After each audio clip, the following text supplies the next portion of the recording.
Welcome to Zen and the Art of Real Estate Investing. What if you could learn from experienced real estate investors, find out what got them to where they are now, get insight into their daily habits, and take these insights to inspire your own growth? Each week, Jonathan Green shares an in-depth look at the mindful approach to real estate investing. Jonathan is a lifelong real estate investor, advisor, and coach, as well as the founder and team leader of Streamlined Properties.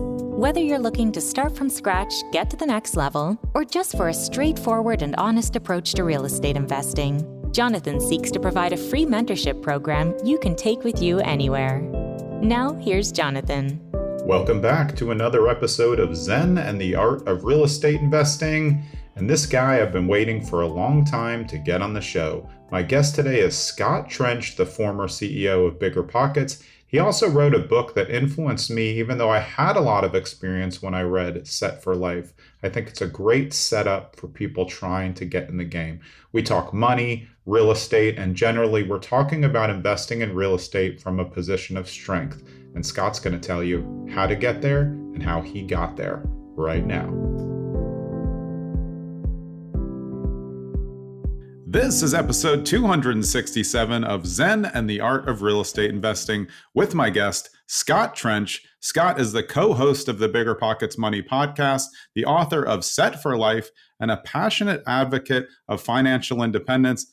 Of course, he's also the former CEO of BiggerPockets. Scott, welcome to the show. Jonathan, thank you so much for having me here today. Yeah, I'm excited to finally get you on the show and get your points of view on not just real estate, but on money. Because as I learned when I read your book a long time ago, Set for Life, the core of your journey started with understanding money. Am I right about that? The saying is, people don't want a drill. Real estate's a drill. They want a hole, financial freedom, right? The real estate is a tool in your arsenal to get to financial freedom. And it's just so particularly powerful for the median income earner in this country who is spending most of their money on rent or their home mortgage. If you can house hack or live in flip to get started, it's just the number one tool outside of building a business that's available to Americans today. Yeah, and I really think, going back, because I know you found BiggerPockets at some point, but when I found it, I was already investing for a long time, but I was like, wow, there's all these people here. It's been a huge resource for people to be able to find a ton of information that can put these light bulb moments and then find the books to help them, right? Yeah, the journey for a real estate investor is you're going to spend several hundred hours learning about real estate before all the mental models. It's not rocket science, but there's 50-ish mental models that you got to have good frameworks on in order to make good decisions as a real estate investor. Everything from screening tenants to analyzing properties for cash flow to estimating CapEx, understanding how that is going to hit at various different points in time, to managing different conflict resolution situations, to understanding whether you're getting ripped off from a contractor's perspective or not. And you're going to pay that price in terms of self-education, either upfront or after you've bought the property. So BiggerPockets has done a really good job. I think a lot of folks have been able to pay that price of that self-education for free by consuming content just like this podcast in a continuous flow of updated current conversations about real estate for 20 years now? It will continue for another 20 or 100 years because I think people will always be interested in this. And of course, if you are one of the people who did not put in that education up front, and you're going to get that education on the ground while shelling out large amounts of money to correct the mistakes you made. Right. That second education won't come from an online forum. It will come in the face of you losing some money on your first deal, which sometimes is fine. We're not all going to hit home runs, which you and I have both learned, especially in the syndication game.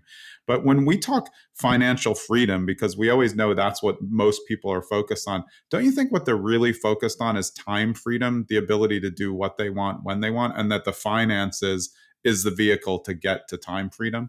Yeah, money is a tool to get time freedom and power over your life within the constraints of the lifestyle that you desire.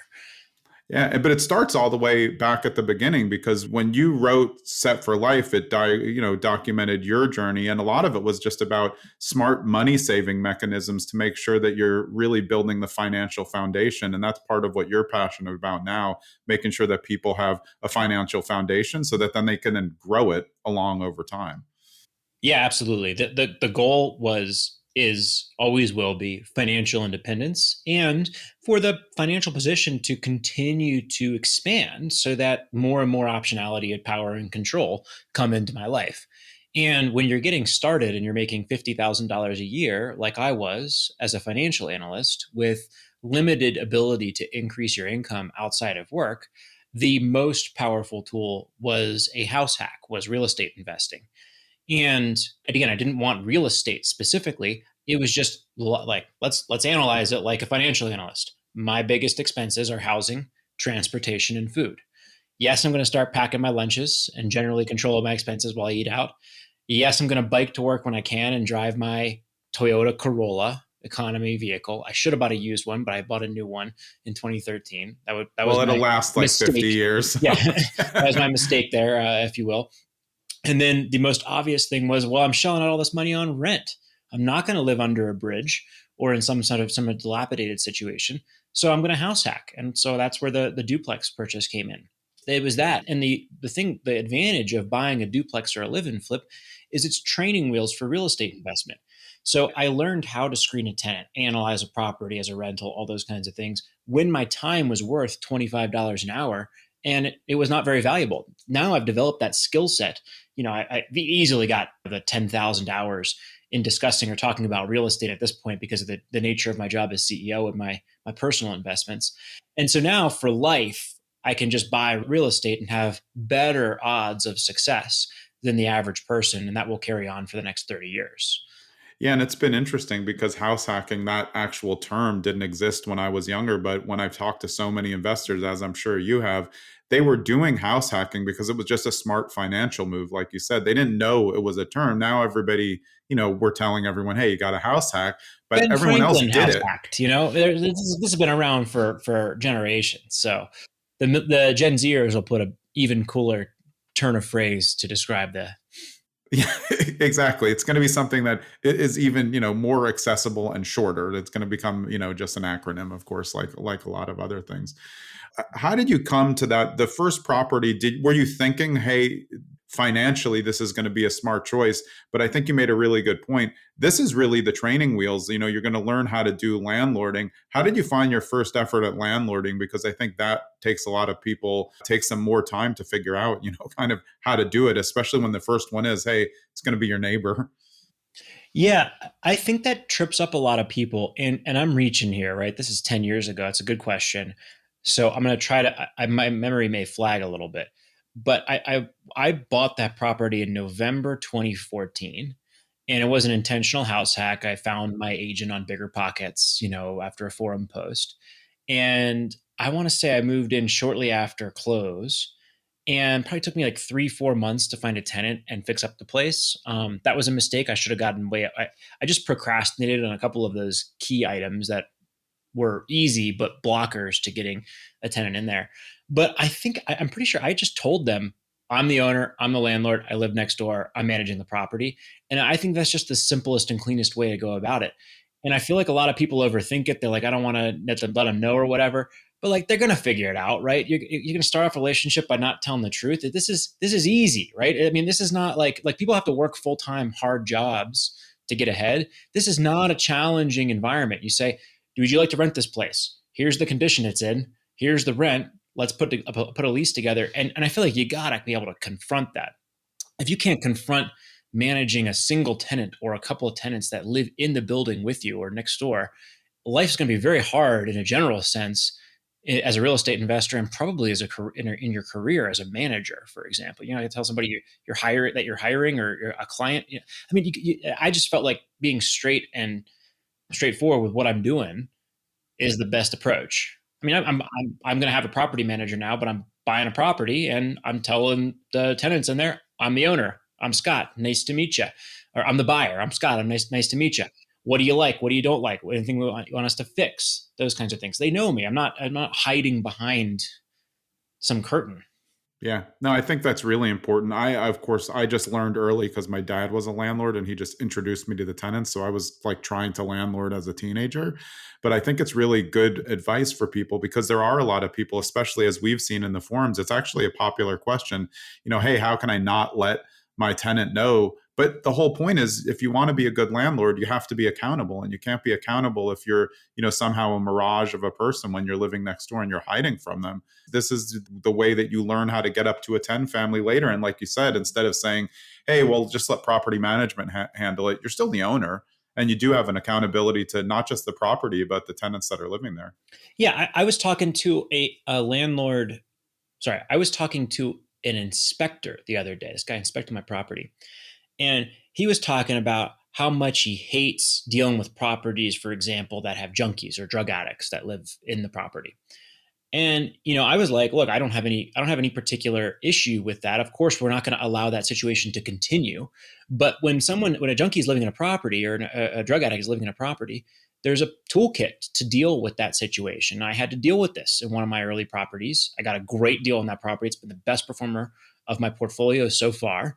And it came with a young couple that were, I believe, addicted to some kind of drug. And so I offered them, I said, hey, listen up. There's been a couple of behavior items, it's about a month in, that have been disturbing other tenants. We have a choice here. We can proceed with eviction, or if you and all your stuff are gone by next Wednesday, here's your security deposit plus this $1,800. I brought an envelope of cash because I've read this in the forums. I've never had a more proactive and enthusiastic tenant in my entire tenure as a landlord. And that's a toolkit that I can deal with, right? That's a fear people will have in dealing with those types of situations. But I got a great deal on that property. And for $1,800, I was able to move on from this potentially seriously problematic situation. I had another situation come up last year where I was dealing with a tenant that was behaving poorly and really harassing another tenant. And I was able to enlist the same playbook. I don't have a destroyed property. I don't have an eviction. I've never had to go do an eviction because these two situations where I would have had to do the eviction, I just use this toolkit. And so I think that developing those frameworks is there's so many. I will have to do an eviction at some point. There will be problems, but I've built up this playbook over time that I think is key to being successful in real estate over the long term. And I think that the way you do that is by confronting problems head on, especially in the early days of your journey. Yeah, and it's also being a human instead of an automaton, like sending an email and then another email. I mean, someone who's addicted to drugs not really keeping up on their inbox, but it is, and those are going to be tough things. And sometimes people have struggles. I've seen people say like, "Oh, my tenant, they got into a relationship, and now should I charge them?" I'm like, I mean, didn't you think it's good for them? Now you have two people who may help if they're a good tenant. Don't you think people really overthink it when they're brand new? Because they are reading a lot of content. Some of it's good, some of it's not so good, but they're really just like trying to get a little bit too into the money aspect and forget that they need to be a human to human and build a relationship with the tenant to make sure that they tell them when things are wrong. I think you just need a friend to help you out with this, in-person friend, ideally that you've met once or twice, that is going to help you. You don't need a like official mentor, but hey, I'm having this problem. How do I deal with it? And then they'll send you a text or whatever, buy them lunch. And if you don't have that friend, then you post it to the forums and ask, how do I deal with this situation? And you generally get good advice from real estate investors on the forums. And so that was it. That was the toolkit that I employed for all of these years. I still do it occasionally when I come across a new situation that I'm not comfortable with. Yeah, and the one thing that I've found so interesting about the forums is you get a lot of different advice, but most of it's good. I mean, of course, there's always outliers on every site, but it's nice that you can get a few different points of view, even if they end up arguing with each other, which of course is my specialty. That's when you get the best. Yeah, you're the best at that. But you get the different viewpoints. That's the best, is when you get people who disagree. And like, should you allow pets in your rentals? It's a great one. You're going to get different points of view on that, and it's just going to depend on what area you're in or what circumstance your property is. I'm buying a property right now. I'd be a fool to not allow pets. I'd completely narrow my tenant pool, get less rent, or get way lower quality tenants if I did not allow big dogs on the property. It's perfect for that. And so you just got to make a decision based on the situation and describing that situation in as much detail as possible to a friend, to the forums, to some community, is a really powerful way to advance those frameworks and those oddball situations that are not prescribed as one of the checklist items in a book on rental property investing. Yeah, yeah. Well, that's a good point. So I talk about the books a lot. You guys have, it's so many BiggerPockets books over the time frame, and I've always said the books are unbelievable roadmaps for what to do. But you still need to add that in-person thing. Like if you read Jay Scott's book on flipping houses, or James's new one, the framework, you have everything that you need. But it doesn't mean that in Omaha it's going to be the same cost as in New York, and the regulations may be different. So you still have to really Yeah, go in and some learn parts a of the lot of country they stuff. have boilers, there's just different ways that things were built. Like the knob and tube electrical is still on some properties if you go in the Northeast. So there's no way all of that can be covered in a book, and you're going to have to get to know the little bits in pieces of your market in the specific situations. That's the advantage, though, of real estate investors. We, being mom and pop or individual landlords, are always going to be able to beat corporate America in buying single family rental housing stock or small duplex, triplex, and quadplex housing stock. It's just not competitive. It's so easy to beat the corporation because I know I go to the property, I look at it, I'm like, those are no big deal, I got them. Or that's a big one, I'm not going to deal with that issue. They're going to have some middle manager who doesn't really care doing that for them with as their boots on the ground, and they're going to overpay. They're going to make mistakes. They're going to defer maintenance. It's just so easy. I feel like you're just describing Open Doors' entire philosophy. Yeah, look, you saw Zillow get into it and get out. You saw Open Door. These guys are just not going to be successful at scale over time. One or two will be. There's a couple of them out there like REI Nation, formerly Memphis Invest. They've got a great model, but they actually go in and buy every property, put in the same flooring, put in the same appliances. They do the same types of properties, whatever, I'm making this up, but like let's say 1975 builds in Memphis, Tennessee, and these zip codes.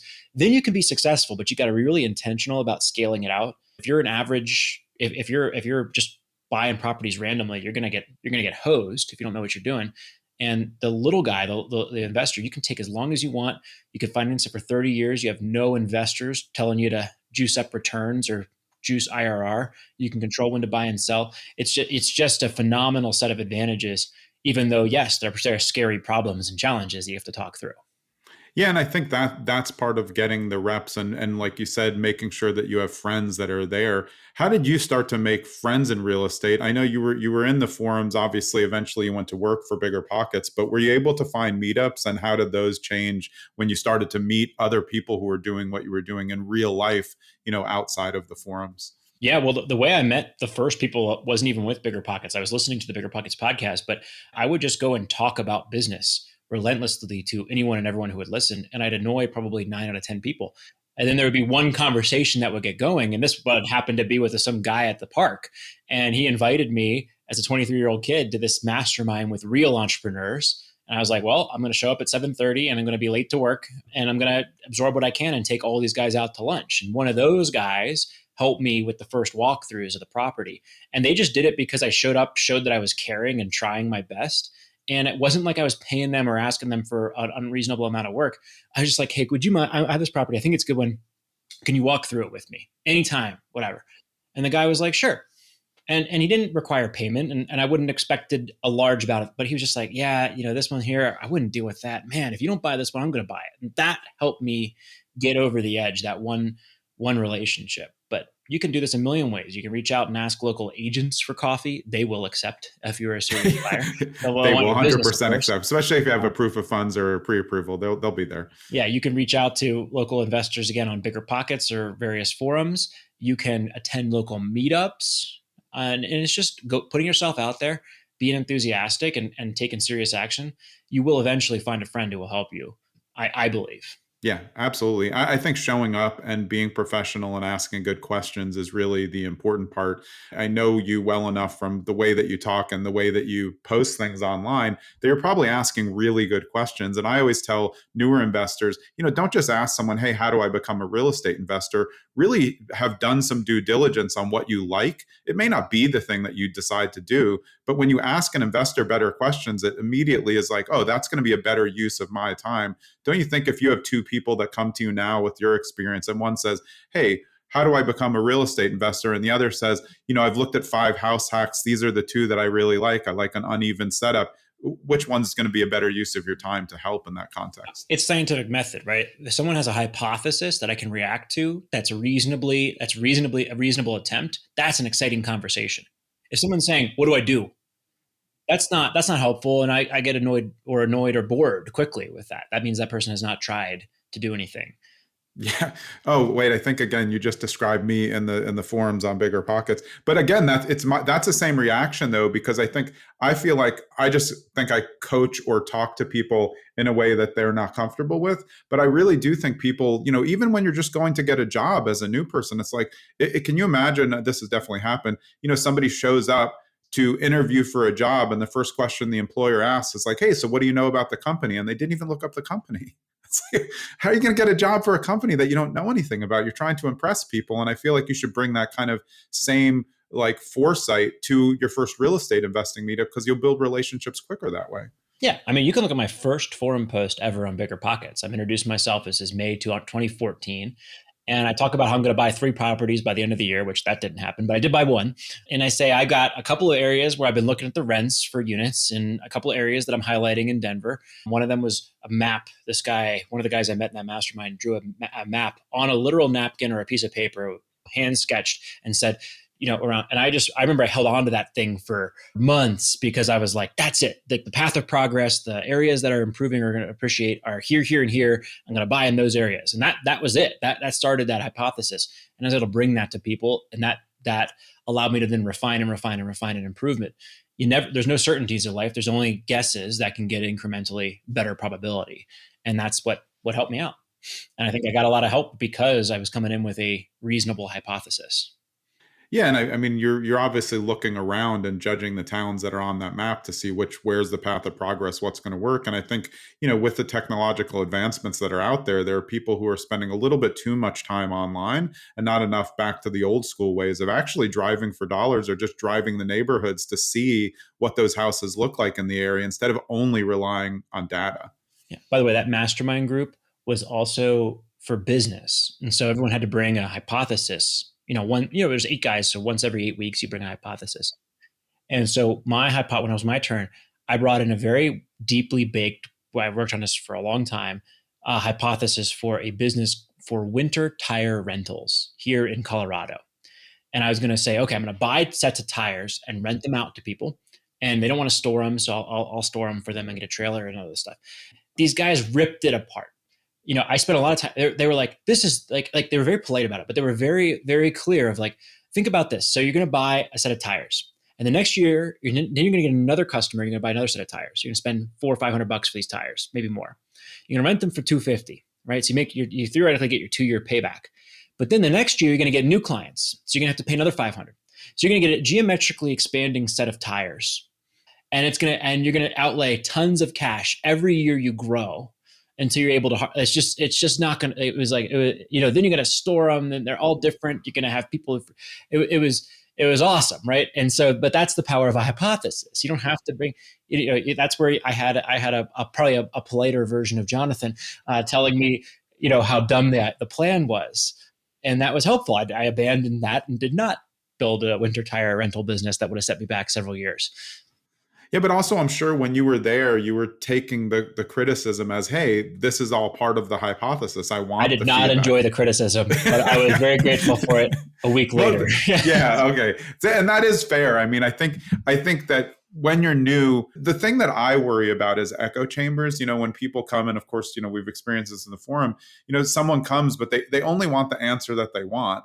And then I feel like, well, somebody's going to tell you the answer. It could be somebody great, that we know from the forums, or it could be a guru who's looking to sell something. And that's where I worry, because there's just so much content out there now, TikTok and people who aren't experienced. How do you think new investors should kind of wade through not just the forums, but social media to figure out who's real, who can really help me, and who's going to be realistic, and who I should pay money to for something? I mean, I'm so far and deep and away in camp. Don't pay the freaking gurus. I agree. It's just not. It's no. I mean, that's a BiggerPockets bias. But I'm like, I just don't get it. I don't understand it. I will never do it. I have a goal setting journal that some guru put together that I love and have used for 10 years, but it's like $40. Yeah, I should pay $20, but I pay the extra $20 because I like the format and the book and all that. And I'll buy the books of a lot of gurus and real estate investors, but paying thousands of dollars for a course, I just, no way, can't do it, won't do it. Maybe I'll pay a couple $100 for a specific, something that's very tactical and specific that has those videos or whatever in those situations. But I just think there, and I'm sure there's some high quality programs out there. I just find it so hard to sift between the stuff that is snake oil and the stuff that is really legitimate coaching that I just don't try, never have, probably never will.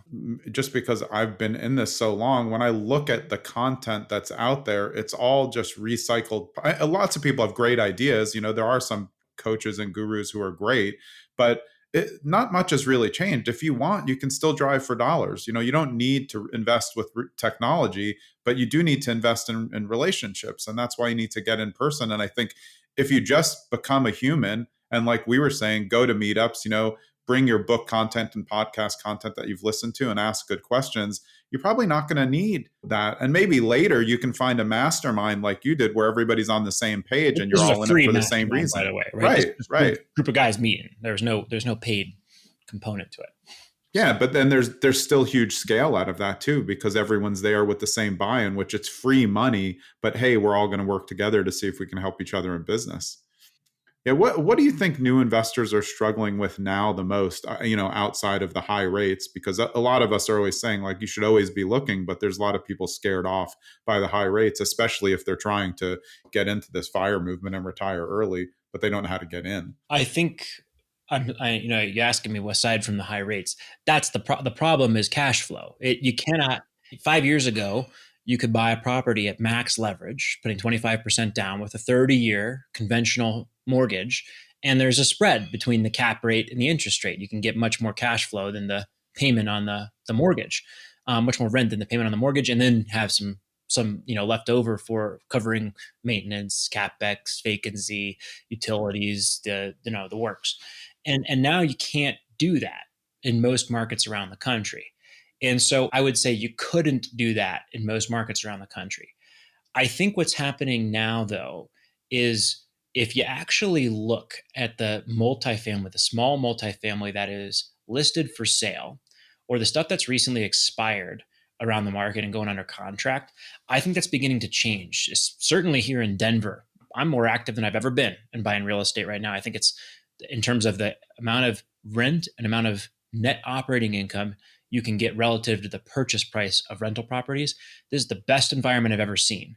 Sometimes it doesn't work because it's the interest rates still need to, are still too low if you're using max leverage. But I'm really thinking that now is a good time to buy for me in my specific market. I would bet that is true in places like Austin, Texas. I think it could be buy time in Florida, major parts of Florida, maybe major parts of the Southeast.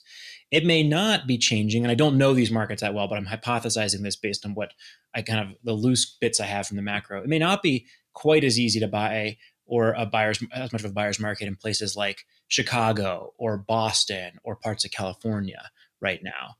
I think depending on where you're at, it could be a deep buyer's market. And like Austin is a great example. I don't know this, but I think home prices are up 1 or 2% year over year. But I bet you that if you dig in and find the duplexes, triplexes, and quadplexes, those are sitting on the market seeing significant price drops. There's not good data tracking their price points year over year in certain areas. And I found a property here in Denver. I bought 2 this year. I'm under contract in a second, so I close next week if things go well. But both of them have seen at least 5 price drops after being listed in early 2024 over the last year. And I looked up both of them, watched them go down significantly bit by bit, and then got them under that last asking price. So if that's not a crash in the market, I don't know what is in small multifamily. So I think there's a component to that of, hey, just because the market as a whole seems to be higher priced and the rents haven't gone anywhere, doesn't mean that the subsectors of that market, certain neighborhoods or certain of those income properties. Income properties in a general sense in Denver, I think, are seeing a major overall price reduction, at least the ones that need to move. And so that's the piece I would maybe encourage a new investor to think through is, yeah, it's hard out there. You can't just throw a random dart at the wall and have a spread from the cap rate versus the interest rate. But I think it's also a buyer's market, and you should have your eyes wide open about that and think about what that means. It's if it's not a good time to buy right now, it certainly is not as bad a time to buy as it was 2 years ago. Hey, it's Jonathan. I hope you're enjoying this episode with Scott Trench. And what else could I publicize on this middle part other than BiggerPockets? It's been such a resource for so many of us. I remember when Scott was on the site just as a user. I remember when he became CEO, and I watched BiggerPockets transform. So if you've been living under a rock, go to biggerpockets.com. That's where you can find all the podcasts, all the books, all the conferences, and all the people in the forums, like me, who spent a lot of the last 10 years in the forums. Let's get back to Scott. Yeah. Yeah, and I mean, it's applying to house hacking as well. I have a lot of house hack clients now who come in and they're still thinking the original methods, like, hey, well, I'm going to cash flow. It's like, well, no, you're not going to cash flow at all. You're just paying down, as you were saying in the beginning, like this is just a way to offset, what you're paying for housing. But you can't do it in New Jersey. It just like the numbers don't work. And people are still paying up to get the properties, even those small multis. So you're looking at, $1 million sale price, and the rent roll is like, 5,800 sometimes. And I'm looking at like, well, how, what are you're going to be net negative even as an investor. Like there's not a lot of options there. So I'm hoping something changes. But yeah, I agree. I've been looking in other areas, of course, and I've seen that, yeah, you're looking for where there's a glut of inventory, and certainly areas in Florida and Texas are holding that inventory. Over your career, though, what's your thought on out-of-state investing? Have you invested out of state, or you really enjoy local investing? I have made a significant amount of money investing in Denver multifamily real estate. And I have lost a significant amount of money investing out of state in syndications. So I'm in a couple of syndications in Phoenix. I got in at the wrong time. The operator did a good job. They tried their best. It's not like this is like some of the syndicators out there are irresponsible, making a mess of things, doing it as a part-time job while they fit fluence on Twitter instead of managing their deals and building their portfolio. This is not one of those situations. We just bought at the top on these two deals, and so it's just really hard. And I'll lose on that. And I think the big lesson is that in terms of those investments, either a long-term dollar cost averaging approach has to be employed, or you really got to master the macro, because it just matters so much more than everything else. And in terms of mastering the macro, the question now is, if I bought at the top 2 or 3 years ago and this thing has lost 30-40% of its asset value, is now the bottom? And that's the question that I keep asking myself. And I think the answer is yes, but I'm able to see that bottom, or I'm at least able to see at least a dip. If it was the top here, we're certainly lower now. I'm seeing that in Denver in the multifamily that I can own and operate directly. And I just have such advantages over that property. I believe it's anybody's guess how things will turn out over the next 30 years. If you said, pick a spot that's going to be the best performer in America over the next 30 years, I'd probably begin zoning in on like Des Moines, Iowa, or Buffalo, New York, or someplace that's going to benefit from global warming and climate change, and with additional rainfall, longer crop growing seasons, better, modestly improving climate conditions, those types of things. But I'll leave Denver near the top of that list, near, somewhere in the top 25. And I think it's going to have a great long-term appreciation rate. We've got natural constraints on supply in the sense that we don't have a lot of water. There's beautiful mountains nearby. It's a wonderful place to live most of the year. It gets a little hot in the midpoint of the summer, cold into the deep of winter, but it is beautiful here for 9-10 months out of the year. And I absolutely love it. So I think that I'm fine with that long-term bet at a fundamental level.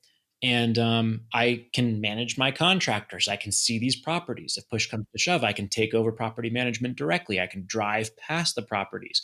I've been doing this in the same areas for 10 years now. It's just so much. Those advantages are so overwhelming compared to really any out-of-state investment that I could pick.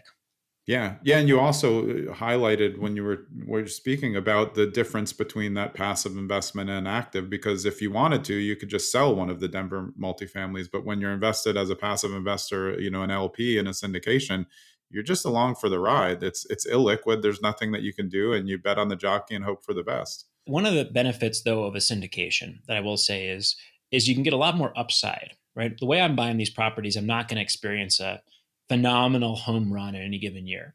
Let me give you an example of a hypothesis I'm noodling on right now in syndications.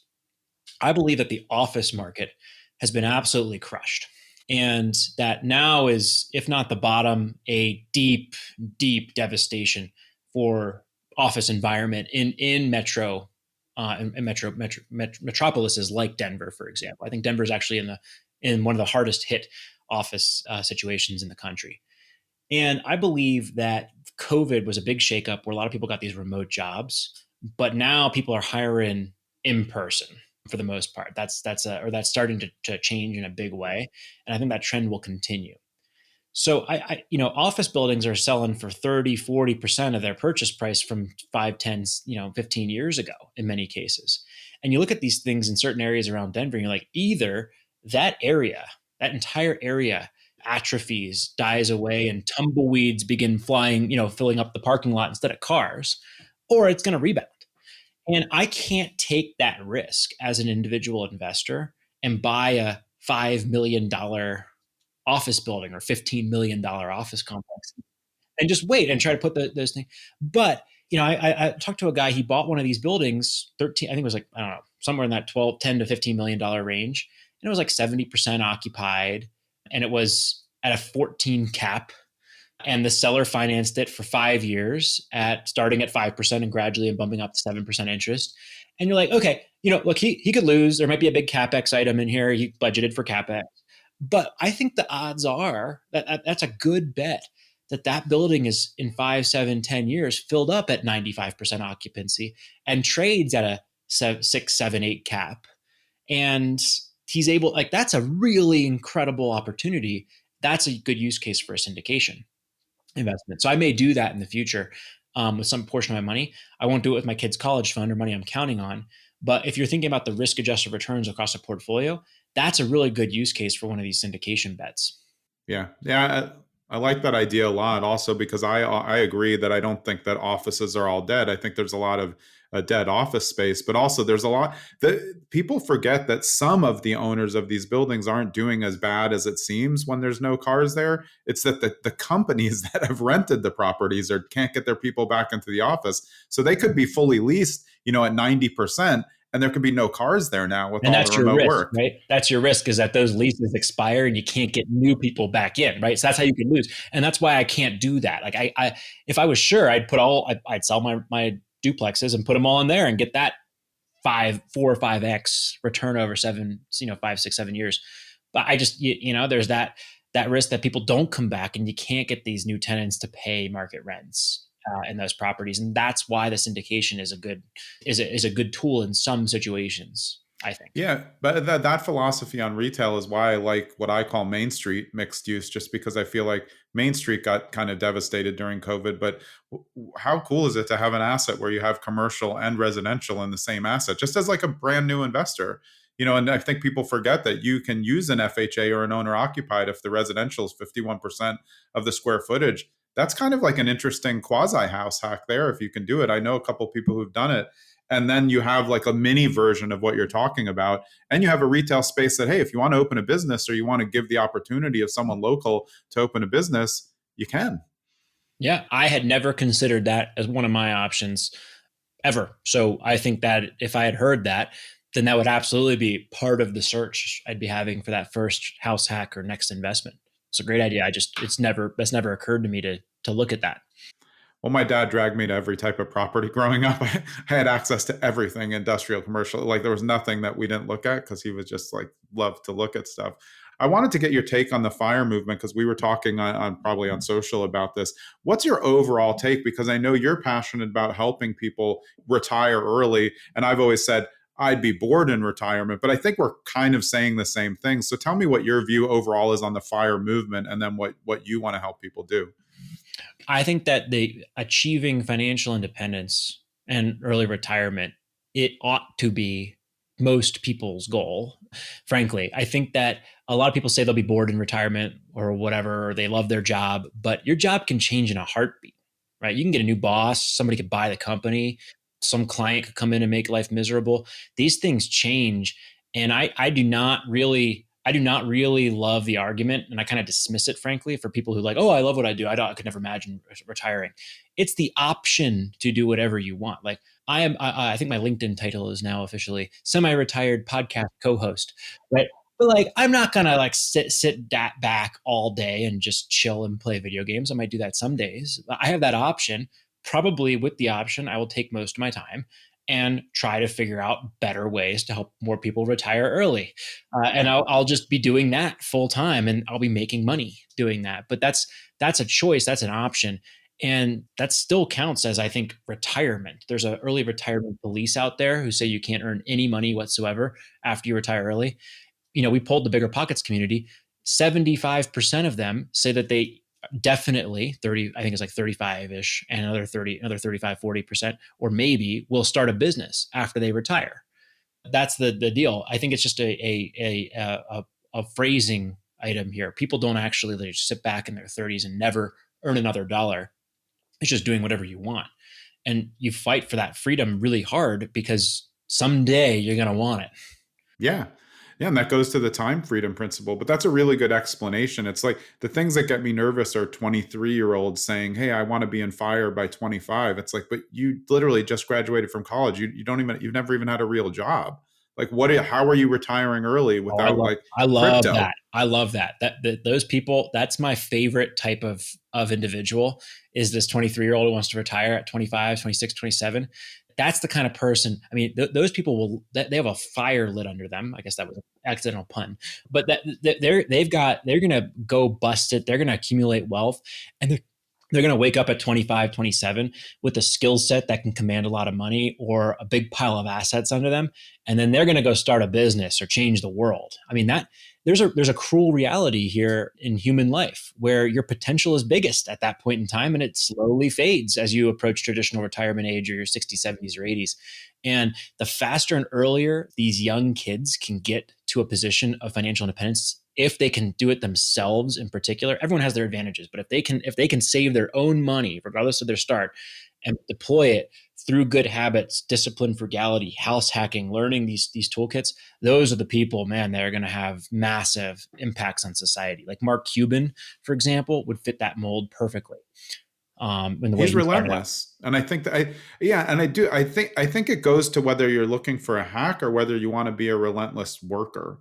You know what I mean? Like whatever it is, or if you want to get the tipping point, like you said, if you want to get to 10,000 hours, like get it. You're going to be successful. Like you're going to be successful at something. If you're willing to put in 10,000 hours at anything, you're going to be able to take those skills. It's like the people who want to get fire by taking one class and then going to Bali. Like I don't see that trajectory working. That's what I worry about. But that's the fake part of it that's out there everywhere. Yeah. There's a lot of folks who are looking for a cheat code and get rich quick. There are a small fraction of people out there who are like, yes, I just want my freedom. I want my freedom. And I want that so badly that I will live with roommates. I will sacrifice on all these different fronts to save money. I will hustle at my main job, look for ways to expand my income and work second jobs, and I will house hack and do those fundamentals. And I'll do it for 3, 5, 7, 10 years, however long it takes. That's who I'm talking about here. The folks that you're looking for, they're going to purchase a guru program for $10,000 and ensure that the guru becomes financially independent. So that's that they're not. They'll never meet the guru either. It'll be the guru's assistant. Yeah, but these people, I also want to make a distinguish. At 23, I did not know what I wanted to do. I didn't say I had this goal of 1 million millionaires at BiggerPockets or curing cancer, whatever it is that some folks know that. And if you know that, then you disregard this and you go do that, and the money will follow. And as long as that goal is big enough and it adds enough value to society. But I think most people don't know that, and that's totally fine. And the fire and motivation that the pursuit of financial freedom lights under somebody will unlock that option in 3, 4, 5, 7 years when you figure that out. And I think that that's totally fine. I don't think it's reasonable to have all these people with world-changing motivations at that point in time, you're still figuring it out. And if you don't have it figured out, pursue financial independence. So you have an infinitely or geometrically expanding set of options with each passing year for when you do figure it out. Yeah, and part of that though is financial frugality, like you said, and what you wrote about in your book. I mean, not everybody has to skip Starbucks every day, but if you're being smart and you have four roommates and you're all in your 20s, and now you guys are only you're paying like $500 in rent instead of the 1,200, that's a huge savings. And then if you're making food at home or you're just eating a lot of pasta, like you're really going to actually be in good shape. I don't think that people realize how much money you can save by just being kind of smarter with your money and spending it wisely as a young person and saving. Yeah, I was not cheap at the bars when I was 24, 25 years old. But I house hacked and I drove a Corolla and biked to work and I packed my lunch most of the time. And so it's just, I had just as much fun as folks who were living downtown, I believe. And I would go and hang out with them on there. And the Uber ride and the money spent at the bar and the case of beer I'd bring over did not come anywhere close to the cost of the increase in rent that I would have been paying to live in that particular location. So, yeah. I have a couple of friends who, like, when we were growing up, they were like really good coupon clippers, and I didn't really get it because it just seemed like a lot of work. And then I would go with them. We were just kids, and we go shopping somewhere, and they'd save like $3 on something. I was like, well, I mean, this isn't bad. Like, how does this work? I mean, if you just expand that, that's basically just being an adult and being smart with your money. yeah, the expense side at the beginning of the journey is by far the biggest factor, I think, in getting people ahead, because it does two things, right? One, it less cash out, the more cash you accumulate, of course. But the second piece is it's the less cash you need. If you can get your monthly expenses from, let's call it 5,000 a month to 2,500 a month by house hacking, driving a paid off car, and packing your lunch most of the time, as a single man, that was a reasonable goal for me 10 years ago. So that's reasonably inflation adjusted. That allows you to get by with a $30,000 a year job. And no one wants to go from a $70,000 a year job to a $30,000 a year job. But if I told you that that $30,000 a year job also came with the potential for a $100,000 bonus coin flip each year, now all of a sudden that's an $80,000 odds. It's better than the $70,000 a year job. And that's where that comes in. Is most people optimize for base salary, spend essentially all of that base salary, save 5 or 10%, and you're just trapped. You're being on the treadmill. But if you can break free of that with lower expenses, you can begin to take much bigger shots entrepreneurially. You can save up cash for that house hack. You can take that start job at a startup. You can get a sales job and explode that income. And then after the years go by, then the savings piece doesn't become a big factor anymore. Like when I was CEO, me watching my budget would have been silly for that to be my primary responsibility. It would be absolutely silly for me to be not having people clean the house, or what, so now I'm going to clean the house, and mow the lawn, and I got a lot, but all that. So I think there's like 3 levels of FI. I saw this post. It was like, one is you pay, you mow your own grass. The second is you pay somebody else to mow your grass. And the third is you mow your own grass. And that is that's the 3 levels there. And I think there's something to it. So then after the expense piece, once that's locked in for a few years, the income piece becomes the whole focus. You keep those expenses reasonable, and then income grows. And then the investments don't begin to really matter very much until you have a pretty sizable 6-figure $1 million plus portfolio, at which point that becomes particularly important. And I believe that for many after that, once they get to that financial independence standpoint, that's when entrepreneurship or business will become very attractive. If you can manage $1 million portfolio by keeping your expenses low personally, driving a good income, you probably have pretty good shots at bootstrapping a reasonably successful business over time.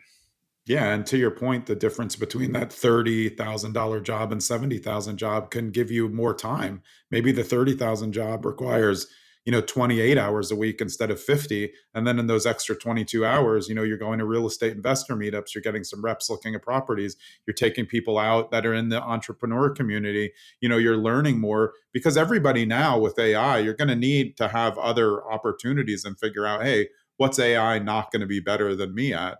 And that's what I'm looking at. And that's, again, where I think Cody Sanchez is really onto a lot with businesses are really out there. What businesses can transcend the AI movement? Have you looked at businesses at all? You're very financially savvy. So I know you're looking at a lot of different ways. Are businesses interesting to you?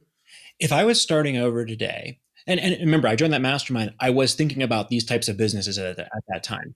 I had a better opportunity than starting a business to join BiggerPockets, which was something I was super excited about, passionate about, and I think in hindsight it turned out to be a great decision for me in a lot of ways. But yes, I would have been interested in business, and yes, that would be one of the places I'd be looking at in particular right now. I will not look at. I wrote a thesis about buying a small business and operating it and saying, can I get a 5-year-old or whatever, not 25, not age, but like a young person up and coming to partner with, and I'd be their board chair. They'd be the CEO and I'd coach them. But I decided, why do I want to buy a small business? Right? I would want to buy it to achieve financial independence.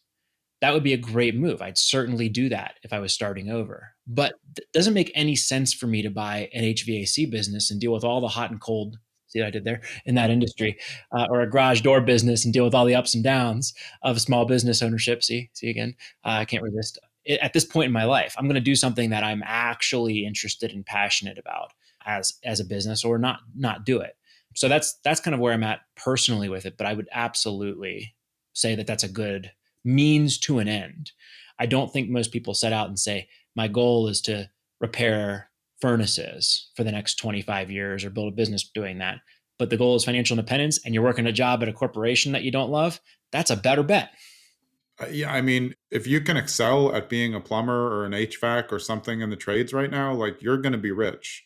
You're going to be bringing in a lot more income than a lot of people who used to do much higher jobs. And I think that's really what people need to look for. They're going to have to make decisions. Is college going to be worth it, or is going into trades right away and then 4 years of experience? They'll probably already be making $75,000 after 4 years, and they're only 22. And then somebody else is going to be 200,000 in debt. Not that I'm against college, but I'm also not a big proponent of it right now. Yeah, I think there's two parts to that conversation, right? So if we go back to college, and I spent a lot of time thinking about this because I went down that same rabbit hole. But we interviewed a gentleman named Preston Cooper on the BiggerPockets Money podcast, and this gentleman, associated with FreeOp at the time, I think he's still with them, or he may have moved on to another think tank at this point. But he did the analysis on 30,000 college degrees. And the answer is not college is not worth it or it's worth it. It depends on the degree. Some degrees are incredibly ROI positive, and some degrees are incredibly ROI negative. About 40% of college degrees are ROI negative if you take the counterfactual, the same kid who got into that school or could have gotten into that school who didn't go, because a lot of college studies compare kids who were not college material with kids who did go to college, for example. That's not a fair comparison, but the same kids who could get into that school, how do they fare in terms of income generation over time? And again, 40% of the degrees, if you assume a 5% cost of capital, which includes the cost of college, the foregone earnings during those years, and then the increase, 40% were worse off, 60% were better off at a 5% cost of capital. That's over a 40-year career. So if you're looking to retire in 15 or 20 years, you got to adjust that, and that changes it. But by and large, economics, finance, engineering, and other degrees are going to be very valuable. There's some kind of gotchas in there, like biology is a negative ROI degree. But once it's coupled with an MD, then it's very, very, very very high ROI. So you got to be careful with some of those analyses points. But the answer is not that college is not good. It's you got to run the ROI calculation and get something that's marketable if you're going to do it, and then use it and employ it to get going. So I went to college and I got an economics degree. And economics degrees are extremely valuable. The earnings power goes through the roof compared to the dollars spent almost at any institution, even private versus public. Obviously, sometimes the public schools can be a little better because of the lower cost in many of those degrees. But I think that's the big takeaway. So I would have definitely been worse off if I went into a trade versus going to the school I went to and getting that economics degree. But people need to run that computation, I think, is the answer. And they're starting to do it more and more these days. Yeah, I think so too. I think, each time we have a new election or just years change, things are in flux. You try to figure it out. And I think younger people are trying to figure it out. But they're not the only ones. Us older people, not me, I'm much older than you, but like we're trying to figure out too, because I'm trying to figure out like, hey, what am I going to do that's going to benefit my kids generationally in the future? And I think when people are thinking of that financial freedom, time freedom, they're also thinking about generational wealth, which is really why a lot of us are building stuff so we can eventually make sure that our kids are okay. Because, like you said, I don't know what's going to be going on in 30 years. I just want to make sure my kids have enough that they're good. Yeah. And like, I don't know, who knows about all this stuff. I have two girls, one's 2.5, one's 2.5 months. Right. So to say like you should be an entrepreneur, like I'm wired to be an entrepreneur. I read 30 business books a year. I set goals every freaking day and go through them. I'm of this, like, I just can't, I go all the time. And other people just aren't like that necessarily. And entrepreneurship is not for everyone. I have no idea what my kids will be like, but if they're entrepreneurs, then I'll help them and get them started in business, be their partner, and push that along as far as we can go. And if they're not entrepreneurs, then I want to get them a marketable degree, put them through college, because they're not going to, in the counterfactual case, go after it and accumulate tons of money or whatever. And I just think, I don't know how that's going to play out. I'm a first time parent. I don't have any of this experience or wisdom. I'm just going to take it as it comes and see who my kids grow up to be, and put them in position there. But I am setting aside money for college in case it is highly expensive private school degree. I will attempt to nudge that towards a highly marketable degree, but the degree will be high ROI for them, most likely, because it will be paid for. Yeah. Awesome. Well, as we wrap this up, I know you just finished your career as a CEO of BiggerPockets. You're still co-hosting the podcast, but over the years, I know you worked for BiggerPockets for more than 10 years. What's kind of the biggest lesson that you learned for just about investing overall? I know we've talked about a lot of stuff, but if you have another tip for the people out there who are big advocates and users of the site, they know who you are, they're watching your posts on LinkedIn. What's one piece of advice that you learned that you could impart to them? There's always a new fad. There's always a new gold rush going on. And over the years, you see just how high a percentage of the time that gold rush works out poorly for investors, right? So some of those gold rushes were the short-term rentals in the Smoky Mountains. Folks who got in early did great. Folks who got in late, not so good. Then there was the syndications with the Instagram influencers, Instagram financiers, and then the correlation, one day we'll plot it out, the correlation between social media presence and fund IRR is likely to be very negative in a general sense over time. So that was a big fad, right? Then there was the midterm rentals, and midterm rentals are an okay solution. They're not a little bit less of a fad, I guess, but there's always like this new thing that's coming around. And I've just stuck the whole way through, aside from my 2 syndication investments, in those long-term, traditional, boring, old-fashioned duplex, triplex, and quadplex investments. And I think that's served me fairly well. And so I think that's the first one. And I would think that when the excitement is at fever pitch is the time to be very scared. And when nobody's buying is the time to be very excited. And right now, nobody's buying. And that's why I'm very excited about real estate, I think, right now. I will call out that the latest fad, by the way, the one that's currently hot, I think, is this private credit fund world. So like hard money loan funds. And I've done a lot of research on that, and I think there's some good there. But I also, I'm very wary of that world right now, just because of how popular it is. Our interest rates gone up a lot, but the rates and the returns of these funds have not seemed to change in 5 years. How can that be? So there's just things like that I've maybe come across in my time as CEO those are my biases and skepticisms here. Yeah, no, I mean, I think that's a really good point. I've always operated as someone who goes against the grain. If everybody's going one direction, I don't want to go there. I want to see what's on the other side. That's real estate investing, as you just said. Hey, everybody's sitting on the sidelines. Cool. I'm going to be out on the field looking around. It doesn't mean that I have to buy something, but I'm going to keep my head in the game when everybody is ducking out because they think rates are too high. Awesome, man. Well, now everyone can still find you at BiggerPockets, of course, but where's the best place to find you? Is it LinkedIn? Because I know you're very active on LinkedIn, and I get a lot out of your posts because I think you're posting stuff that you know is going to get a good reaction, and the conversations and the comments on your LinkedIn posts I find to be very interesting because I know a lot of the people, but I like, just as I said in the BiggerPockets forum, I like to see what everyone's saying. You're getting a lot of points of view on. So where's the best place for people to find you now? Yeah, LinkedIn's great. You can still find me at BiggerPockets. You can look at me on BiggerPockets.com. I'm active in the forums, and I'll probably be more active in the forums and more active as a real estate investor now that I am not CEO. I always thought that if I was not CEO of BiggerPockets, I'd have a huge rental property business, because that's what I was a fan of BiggerPockets and rental property investing before I joined as an employee. It's so time consuming to be CEO that side rentals were relatively few and far between. So, I'll be doing a lot more of that. And then LinkedIn and Instagram, besides BiggerPockets, are probably the best places. At Scott_Trench, or just type in Scott Trench in LinkedIn. You can find me. And yes, I like to start little fights on LinkedIn. Well, see, you do it on LinkedIn, I do it on BiggerPockets. See, it's not, it's just the, same thing, different media platform. Yeah, nobody wants to read a boring, obvious truth. You gotta go for something that is a strong opinion that reasonable people can disagree with. And here's my stance on why.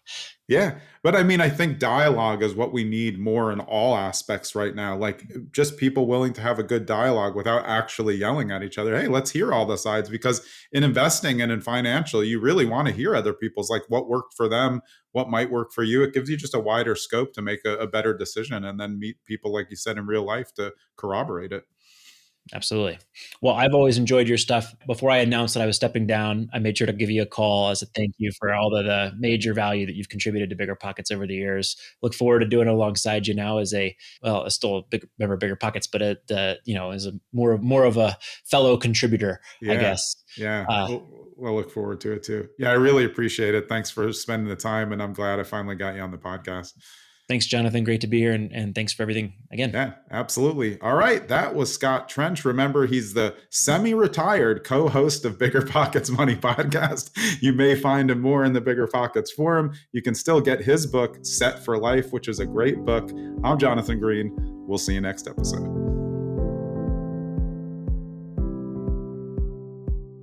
Thanks for sticking around to the end so you can get a preview of who's coming up on episode 268 of Zen and the Art of Real Estate Investing. And its return guests, Deanna Osa and Josh Dobkin. Their website is Design Invest FI. That, of course, stands for financial independence. But a lot of what we talk about is their most recent project with their partners, Terra Palm Springs. This is a boutique wellness resort. I love this show. These are great guests. I'm excited to have them back. We'll see you next week with Deanna and Josh.